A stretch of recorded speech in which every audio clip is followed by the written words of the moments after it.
చాలామంది ప్రభుత్వ రంగ సంస్థ బీఎస్ఎన్ఎల్ ఉండగా ప్రైవేట్ వాటిని ప్రోత్సహించారు అంబానీల కోసం, ఆదాయాల కోసం, లేకపోతే ఇంకోటి.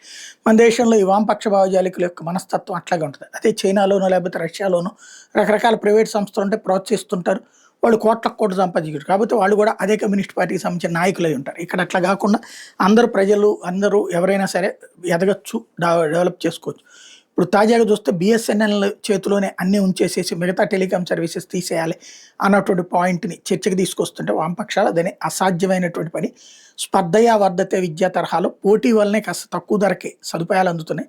అదే సందర్భంలో ఎప్పుడైనా సరే ప్రభుత్వ రంగ సెక్టార్కి ఇది ఉండాలి పోటీ అని చెప్తున్నారు. Yes correct. ఎందుకంటే ఇదివరకు ఫోన్ కావాలంటే నెలల తరబడి వెయిట్ చేయాలి, ఏళ్ల తరబడి వెయిట్ చేసిన రోజులు. గ్యాస్ కావాలన్నా, ఫోన్ కావాలన్నా ఇవాళ రోజున తీసుకెళ్ళి ఆధార్ కార్డు ఇస్తే వెంటనే చేతికి వస్తున్నాయి. ఈ తరహా మార్పుని మళ్ళీ తీసుకెళ్ళి పాత రోజుల్లోకి మళ్ళీ నాయకుల దగ్గర రికమెండేషన్లు, ఎంపీ లెటర్లు, ఎమ్మెల్యే లెటర్లు స్టేజ్కి తీసుకెళ్లాలని కోరుకునేటటువంటి వాళ్ళు బుద్ధి బుర్రాలేని అప్రజాస్వామిక వాదులు, ప్రజాస్వామ్య ముసుగులో చేసేటటువంటి సన్నాసులు అని చెప్పాలి.